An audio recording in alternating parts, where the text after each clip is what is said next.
Hi, Julie Wolf here with Northwest Permaculture Convergence, and today we're going to have Terri Wilde, who had to call in, she's the phone number you see here,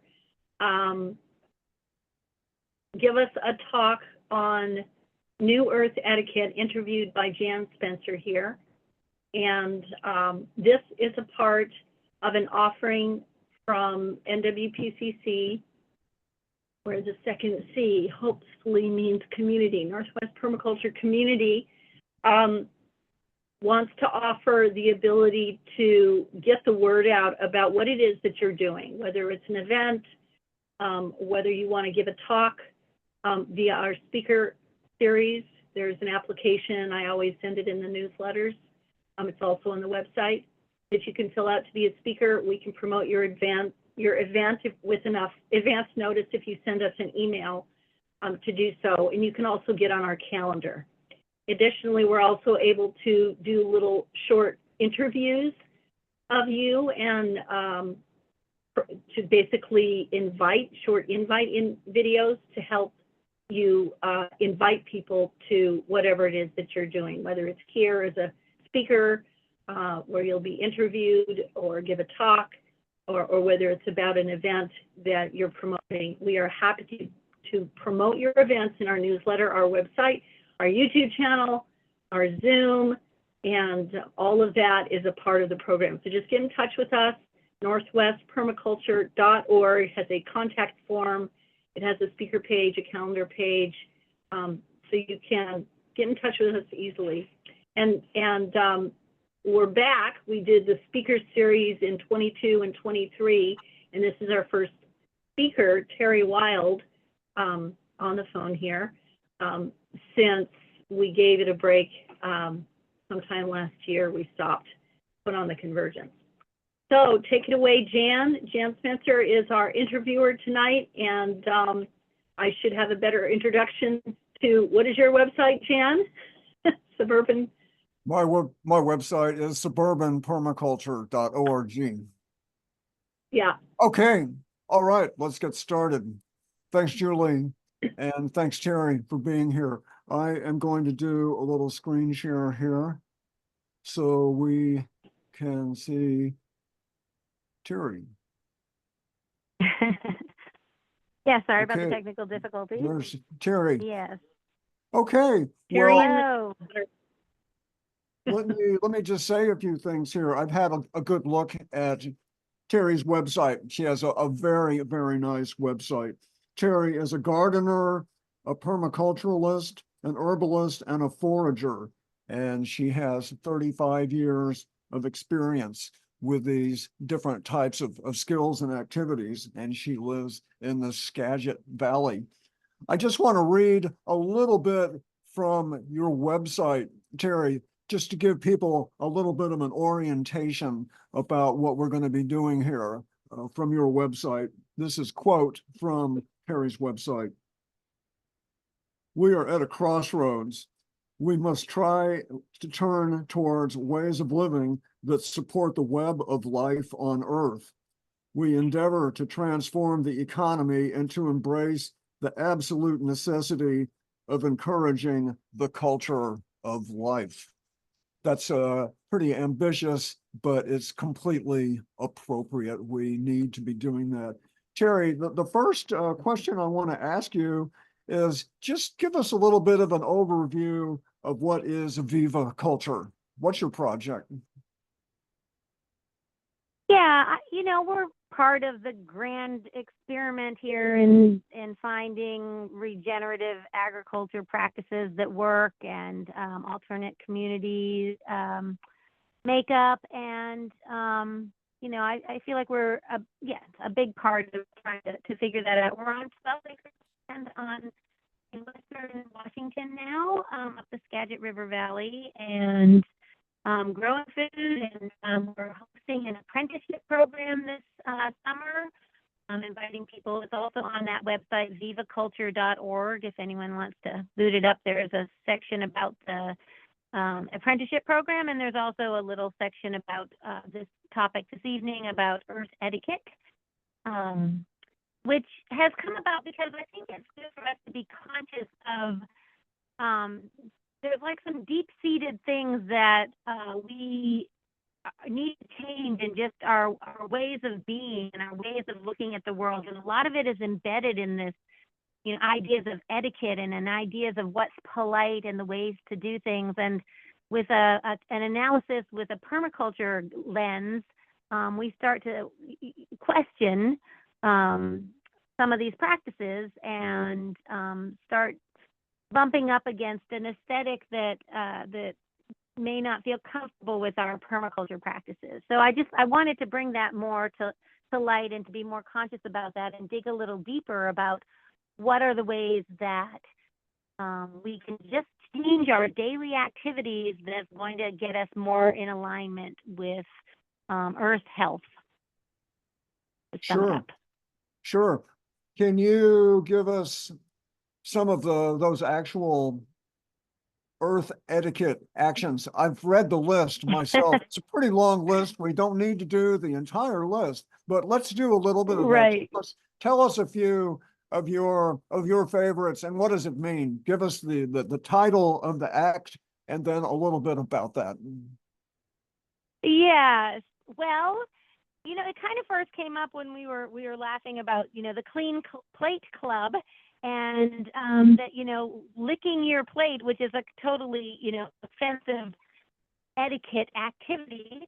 And yet here it is, like honoring the food and the farmer and the earth that's created it to the most of the Clean Plate Club by licking the plate clean. And then it's also using less water, stressing out the septic system or the sewage system that the food particles might be going down. So it's a very subtle little thing, but when we considered it, perhaps like there's other activities that are just these simple ways of defining what has been done and trying to find better ways to do things than archaic etiquette that was been handed down. So that was the start of it. And then,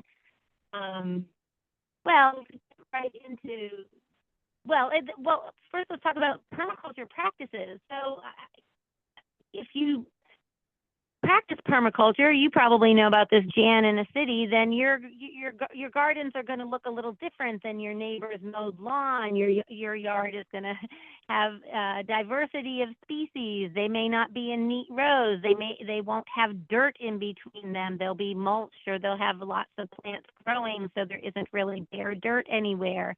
And we often leave our plants to go to seed, to either collect the seeds for reuse the next year or to leave it for the birds. And so some of these ways of gardening are thought of as unkempt or, not polite in some ways. There's not the aesthetic that we've been handed down. And so we have kind of a deep bit of work here to change around what our aesthetic is, what we consider beautiful, what we consider acceptable, what we consider healthy, normal, and all of that. So that's another big part of this is starting to get the way we practice permaculture accepted in gardening clubs and neighborhoods and community gardens. So that's a start there. I don't know if somebody wants to jump in, and then I have more things we can talk about. Sure.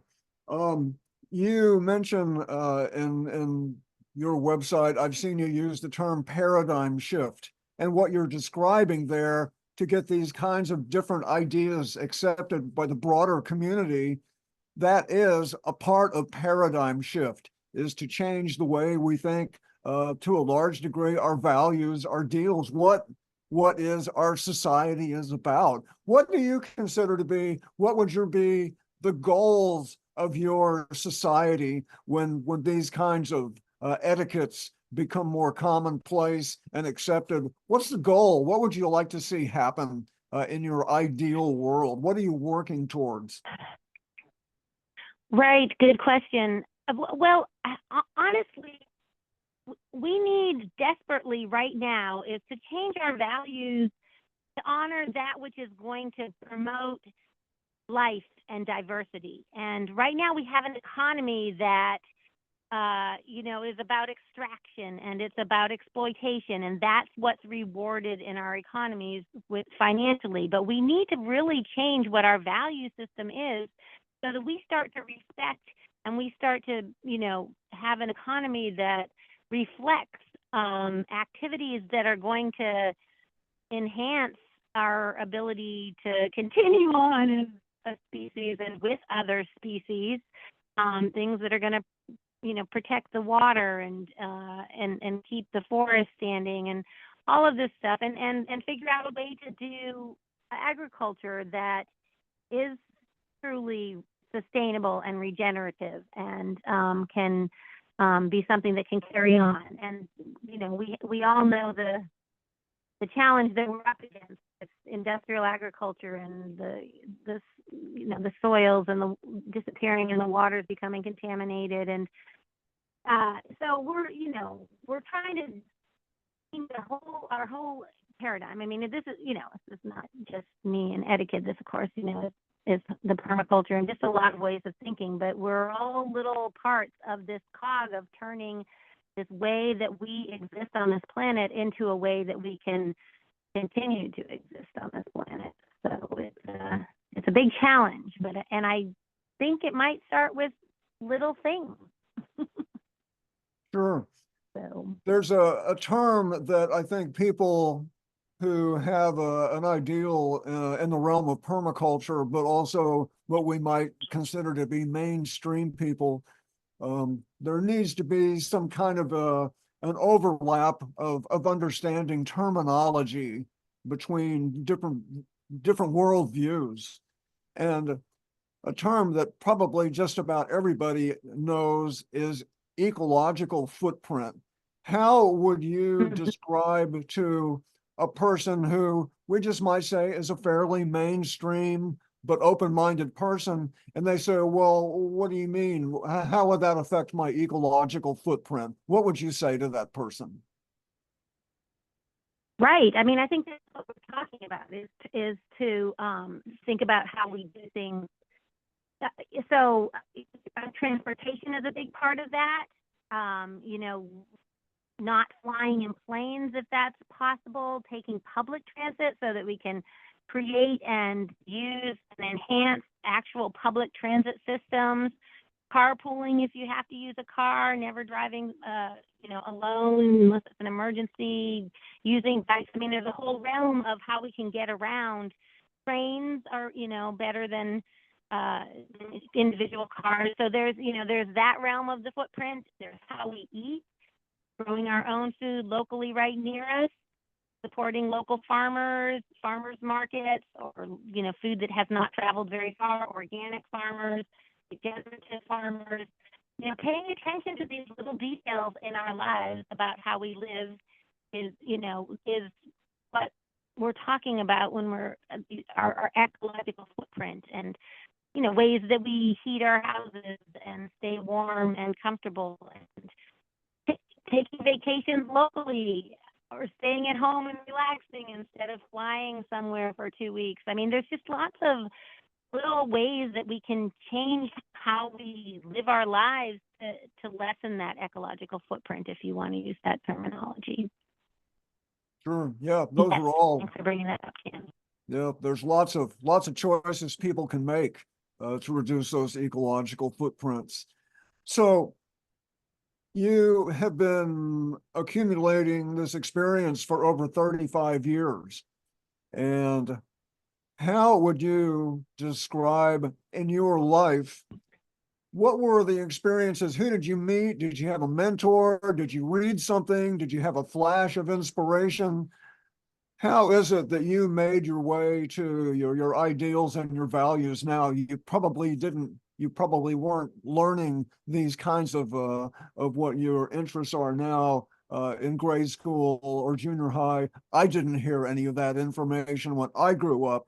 Where did these ideas come from in your life? Yeah, that's a good question. Yeah, I mean, I think we've all had pasts and teachers and have been sort of information is a lot more common and available, that younger people today are hopefully it's not hard to find information for them now. It's out there and pretty available, and permaculture has become a bit of a common term. So I'd like to think that we're out there and we're part of, you know, making these changes. Yeah. I mean, I've had teachers and an interesting path, and bumping into permaculture was a big part of it. And it's a paradigm. It's a way of thinking that allows us to experiment with these different approaches, and that is the glory in paradigm in permaculture, is to go back to these older indigenous ways and to find simpler ways and to reconnect and figure out how to do it. So I think it was and is embedded in permaculture, which is why that's exciting. And I kind of want to get to some more of these ideas. I don't know if Mike has anything to add to our list, or if you guys have things to add to the list. And I guess I want to bring up this other sort of taboo subject that I think is a part of the picture, which is to bring up practicing humanure when we can, practicing composting our own waste, our own human waste. When you go camping, one of the first things you learn is you shouldn't poop near your drinking water supply. And that's exactly what our culture does. We poop in our drinking water. And it creates a lot of problems. And it doesn't have to. There is a simple 2-bin composting system is a pretty simple structure to set up. It's pretty safe. There's that great book, Humanure. The term was coined.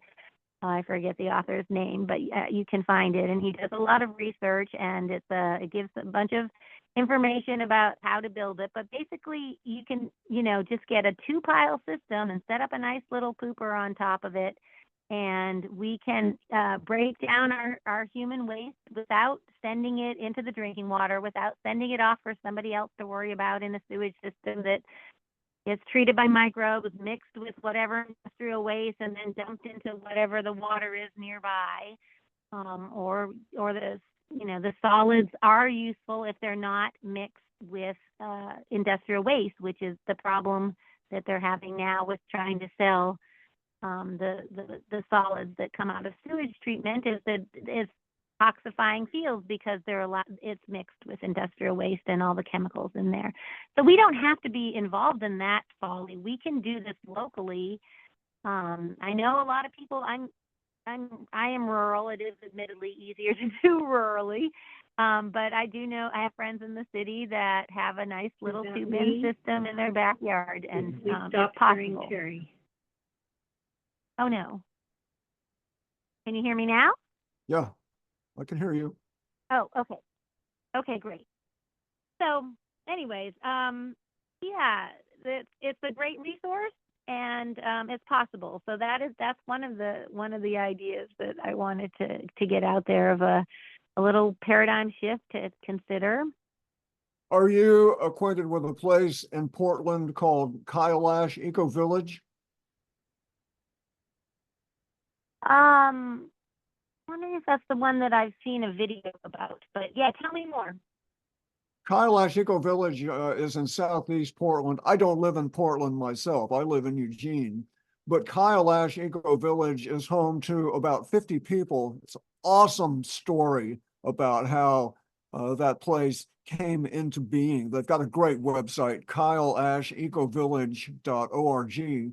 But one of the most interesting projects they have there as an eco village is composting human waste. It's voluntary among the people who live there, but I've been there and I've seen the system. And even more interesting is the city of Portland is totally good with it. And I know the fellow who is sort of the brains behind Kailash, Ole Erson is his name, and he's an awesome guy that when you go on their website, you can search around and find out different aspects of Kailash Eco Village, and you can find some videos, some show and tell about their human manure system. It's pretty impressive. That's great. Yeah, I know that Tryon Farm in South Portland was working a lot to legalize sustainability. They were taking on trying to get these systems legalized. So maybe Portland's the cutting Yeah, edge, yeah. city repair and all of that. Oh, there's a lot of people doing good work all over the place. That's one of the reasons that the Northwest Permaculture Convergence wants to do these interviews and features, is to get good information, good stories out to the wider world. That's why we're doing this. And the wider world can be urban, rural, could be on the 20th floor, of Manhattan. There's opportunities for people, to engage in being more responsible no matter where they live. So you have this apprenticeship program. Tell us a little bit about, you have these different modules. What will people learn with your apprenticeship program? Yeah, it's kind of a broad, hands-on permaculture practices curricula. So there's if someone has taken a permaculture design course, that's a great start. And then it's like, well, let's try to manifest things. And of course, permaculture is how it's practiced is very place-based, depending upon where one is. But especially if you're interested in settling and doing things in the Pacific Northwest, this would be a great program. So we go into setting up perennial systems, food forests and guilds, and at the same time we're growing organic annuals, vegetables to feed ourselves, and we do a fair amount of foraging, and we do a lot of preserving of food for the winter time. And so, there's learning how to can and freeze and dry and ferment foods. We have a lot of getting to know the plants, plant ID, some medicinal uses of local and native plants. We do some herbal medicine making. It's kind of across the board. We've got some ponds here, so we're studying how those are evolving that we implemented last year. So and the whole permaculture water management project. So there's a lot to learn, and there's a lot to share in learning. I call it an Earth apprenticeship program because I think we're all Earth apprentices, and you practice permaculture, and how the natural world responds is our teacher. So it's an opportunity to do that and get your hands dirty, and it's a beautiful place here. We're close to the North Cascades and the Skagit River, and so we're inviting young people, anybody really who wants to come up here. We're pretty full, but we still have some openings, and we're finding we're being a little more flexible than the schedule online, just to accommodate people that are interested. So you can get a hold of us again at Viva Culture, VIVA culture.org. And there's contacts and an application form and a lot of information. The curricula is written up there, and yes, we're looking forward to a good summer here. Sure. Also on your website, you describe a little bit of the land there, and have you land trusted the property, or is that a plan? Explain your ideal of why would you land trust the property? That is the long-term vision. Well, I think land ownership is a bit fraught. I mean, I think our way of, again, this is a paradigm shift, is that, we're stewarding, we're caring for and participating in the land here. And it makes a lot more sense to have that be something collective and something that passes on. That we try to pass on the knowledge and the stories and the history, and about plants as it evolves. And so all of that makes a lot more sense in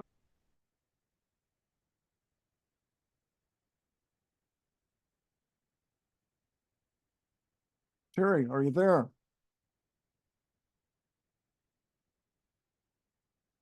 I think we lost Terry. Uh-oh. Do you want to show her website, the both her Earth Etiquette post and Yeah, that's a good thing to do. Sure. yeah, and then Okay. her apprenticeship. Ooh, It sounded like yeah. you were talking about the apprenticeship program she's got. Yeah. That's, Yeah. I'm glad you brought that up. Okay, so I'm gonna do this. Okay, and then I'm gonna do this. And go here. So here is Terry's website right here. This is the Viva Culture Institute, and this is the Regenerative Earth Apprenticeship Program. So I asked her a little bit about this, and you might be able to read that if you're on a phone, it probably looks pretty small. I have a big screen, so I can read all that, but it asks, learn earth skills in a delightful community with good food, live music, and a sense of humor. That sounds pretty attractive. Is it time for more strolling in the forest and less scrolling on the screen? There's a nice little rhyme right there. So 1 to 3 month to 3 month monthly modules of study and practice. These sound like, well, of course, they're skills for reducing eco footprints and being more in tune with the planet. Also, these are the kinds of skills that I think safe to say are good for preparedness and resilience as well. Recording in progress. I'm sure a lot of these are applicable in urban locations too. Is Terry back with us? I think she is, but I muted both of you so you can unmute. She did say that there's some flexibility. We won't be starting, might be starting a little later than June 16th. But Terry, are you able to unmute one of you? It looks like she came in by her computer and her phone. But yeah, 3 different. There she is. Go for it. Oh my gosh. I don't know why the technical difficulties are just somehow part of the gods playing with this idea. So somehow it's like, yes, less technology, more down to earth or something. Sorry about that, everyone. Yeah. So we have your website here, Terry. Great. Great. Do you see this? It's about your apprenticeship program. So we've just been looking at this and discussing this just a little bit here. Great. Can you hear me now? Yes. Yeah. Okay. Yeah, sorry. I don't know, the technological difficulties are just part of the lesson somehow. Yes, thank you for sharing this. Yeah, this is what we're doing today. We've got some interested folks, and we're really looking forward to. This is our first year of doing something as coordinated as this. We've had little classes, and we've been hosting woofers, but this is a lot more intentional. Very good. Well, Terry, we've had a pretty good conversation. Is there anything more that you'd like to say? We've heard a little bit about your background. We've heard a little humanure, what your etiquette is about. Is there anything more you'd like to share? Yeah, I think that's been a good start. I mean, there's a few other things on the etiquette list of just trying to do with less products and sharing big things, sharing tools and cars, and We can see the new Okay. etiquette. Okay, go ahead. We can go on. Why don't you click over to the new Earth Etiquette over there, the last thing in the top. Yeah. Here's the list. And just one other thing that's on this list, but the idea of remembering like the pot latch is a part of this paradigm switch. the indigenous potlatch as in indigenous culture, prestige was granted not by what you gathered and held and hoarded yourself, which is sort of what our culture does. We respect people with big cars and big houses in some weird way, right? But and it's nice to, I think that the whole reciprocity, the whole the giving economy is something that's a real gift from indigenous cultures. That is something that is also to be considered for a new earth etiquette that I think would be very helpful. Yeah. And I'd like to leave a little time here to also hear if anybody else has ideas of things that they've thought about that along these lines. Is everybody unmuted? We have several people who are here with us. Mike or William, you have anything you'd like to ask of I'm still Terri? going Any over the comments? list. It's pretty long. This is only a small part of it. Here we go. Oh, hi. Keep Yeah, scrolling. yeah, I, Are you speed did- reading all of that? yeah, I guess. Yeah, I did a permaculture design course back in 2014 in Tacoma, Washington with Kelda, Lorax? Lorax. Yeah, I was about mhm. to say, just blanking on her last name. Yeah, and then the pandemic hit, and then, I sort of lost touch with the community. So I'm just kind of, casually reconnecting. Where are you? I'm actually still in Tacoma, Washington. Oh, Oh, wow. okay. Not too Okay. far from me. Oh, nice. Yeah. Yeah, well, permaculture is gaining more relevancy with every passing day, I think. One of the things I like about permaculture is it's like a new emerging language. I've spent a fair amount of time in Sardinia, in Italy, out in the Mediterranean, and there's permaculture people. I spent some time there last summer, and a good number of people into permaculture in Sardinia. They teach courses, and there's indigenous local people teaching permaculture in Sardinia. So it's here and there all over the world, and that's really hopeful. Yeah, that's really cool. William, I see you there. Any comments, thoughts? Yeah, just this is really cool to I've seen emails about these Zoom meetings, and this is the first one I've attended, so seems like a cool space. Yeah. We'll have to start doing those community meetings. So that must be why I haven't seen you in a while, huh, Mike? Yeah, that's true. I've been working on a co-housing community in near Puyallup in Washington. And one of the members of my group has taken something that I didn't see on your list here to heart. She's single-handedly working about an acre and a half, maybe two, by hand, and is attempting not to use any diesel equipment, Wow. which is quite a bit of work, but she's pretty determined. Wow. It's amazing. Yeah, we need all the good examples of the Yeah. term I like, paradigm shift. The more of these actions, whether it's urban, rural, suburban, the better. It's something. These are actions that people can do, and they don't need permission from somebody else. It's very much grassroots, because I think it's not difficult to agree that the changes that are necessary are not going to be legislated and coming from up above. It's kind of up to us, I think.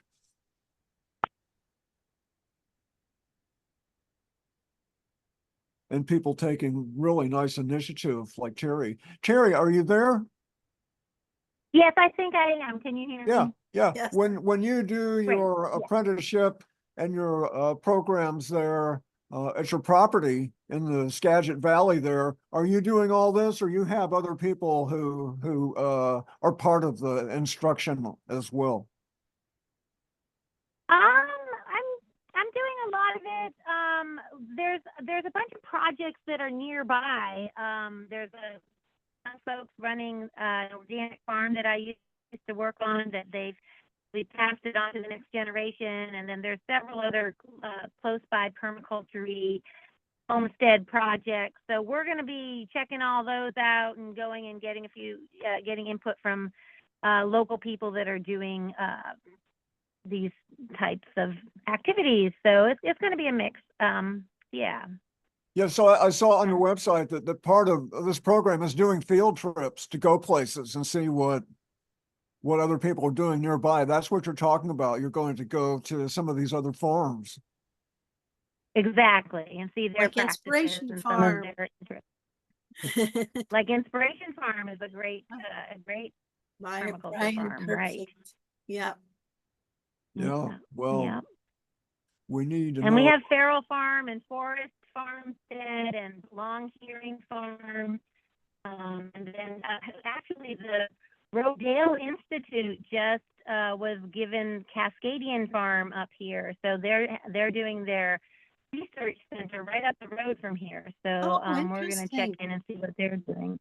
Yeah, so there's a lot of interesting projects just in our neighborhood here. So and as well as getting up into the mountains and seeing the riparian areas. And Rockport State Park has an incredible old growth low elevation forest, and it's loaded with incredible plants and feel for what it used to be like in the Skagit Valley. So we have all those places to explore. Exciting. So Yeah. you still have a few spots Indeed. open, and people could come to 1 or 2 or 3 of your different apprenticeship program dates, segments. Yeah. Check in with us now. We've got some people coming and going at kind of odd times, but we should be able to accommodate somebody if it's the right fit. Sure. That's great. Yeah. Yeah, I saw the green part where you updated that you're going to be flexible to what is preferable and possible for people who want to do this. That's great. And I understand is it true that you might actually be wanting to expand your community if the right person was to show up? Yeah, this property that we're on, this 12 acres, it's got some different structures. It's got a bunch of land. It's nice south facing with water. So it is a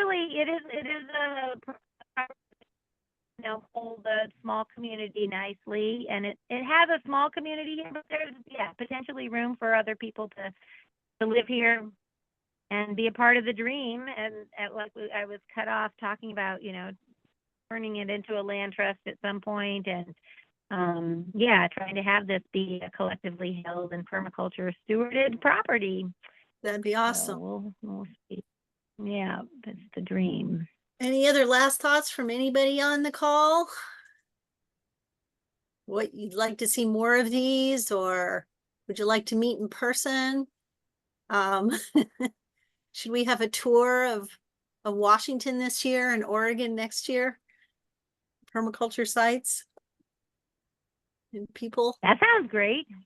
Well, Yeah, we can certainly do that by way of Zoom. Zoom is just awesome, to be able to show and tell. It's just great. Yeah. So any more, Terri, anything more you'd like to add? I'm going to be so brave and try to put my video so I can at least see you Yay! guys here. Oh my again. gosh. Let's Yay. stop the sharing so we There. can pin Terri and see her while she's here. Yay! Yeah, thanks for putting up with all the technological difficulties. I don't know. But thanks you guys for showing up and for putting this on, Julie for doing all this work, and Jan for this interview and all of your great work, and Eugene. It's lovely to keep popping up about your tours of your place. And you were just mentioned in the latest permaculture design as having written about alternate transportation. So it's funny. I was late night. I was like, oh, there he is. You're all over. I'll just briefly respond to that. Permaculture Design Magazine asked me to write an article about transportation, and it was actually Kilda Lorax who suggested they contact me. It's not my profession, but I have a great interest in urban land use and transportation. I live in a suburban place myself. This is a 1/4 acre suburban property. So the article is an awesome article. You know, what I will do is I'm going to put my email address into the chat. And if you want to have a PDF copy of that issue, the current issue of Permaculture Design Magazine, I'll send you the PDF Oh, nice. because I have that. And it's a 12,000 word article. It's a big article, but it's some about the history of transportation. But I use transportation as a proxy to explain the behavior of our economic system. And that is, of course, to create a circumstance where people buy as much stuff and burn up as much stuff as they can. And transportation is a good example of that. So I'll put that in the chat right now. And if you email me, then I will send you that PDF and then you've got it. Plus the PDF version is in color. The hard copy and the website is not in color. So let me do this here. You've always been pushing back on cars, Jan. It's a perfect thing for you to write about. Transportation. Yeah, well, it is, it's a good place to push back. It definitely attracts my interest. So. That's Jan R. Spencer at gmail.com. Ah, you're right. I missed the R. Okay, here we go. We're No, gonna it's there. It's there. I've missed the R in the past. It is. Yeah. So anybody email me and I'll send you that. It's and there's other good content in the magazine too. Permaculture Design Magazine deserves support. They're doing hard work. It's a small group of people doing that. So I've been interacting with them and I've got a lot of appreciation for Permaculture Design Magazine. Well, this has been a great session, and it's good to get together again, even if it just is Zoom. You know, feel free to hit us back on that newsletter or reach out and contact us at the website if you'd like to help us with a regular community meeting again. I was doing it all before, and now I'm sort of backing up and leaving space to see what emerges. So let me know if anyone's interested in more Zoom. We could do more speaker series. Jan, I believe, is willing to do more interviews. And yeah, we just like to catch up. I mean, I'm curious, you know, what's happened with you and your community, Mike. And Mary, are you Mary Bishop? Have I not? No, let's see. Wait a second here. Yes, the recording will be available on YouTube, and we might even make a blog post out of it. We'll see. Oh, great, thank you. I just found out, so I'm just tuning in. I'm Mary Travers, and I was at Lost Valley for about 1.5 years, you know, some years ago, and so did the permaculture design course then, and met Jan, and I just, you know, appreciate what you're all doing. So thanks. Yeah, Well, and I just want to say thanks to Julie for her sort of at the rudder, you know, for the Northwest Permaculture Convergence. There's always opportunity to help out with that as well. This is our Oregon, Washington State Permaculture Organization. And before COVID, if you know or you don't, we were having wonderful permaculture convergences. We'd alternate between Oregon and Washington. That went on for 8 or 10 years or so. And then COVID happened and kind of disrupted things. So I think there's an idea of maybe trying to get back into that flow, maybe starting next summer. So yeah, we'll see. There's actually, now that I've sort of let people know that we're still resting, we're probably not going to do a convergence this year. We still might do some kind of a retreat or camp out, but people are pushing back and saying, well, open it up to a bigger conversation. Let's do a strategy Maybe next year we'll do Oregon.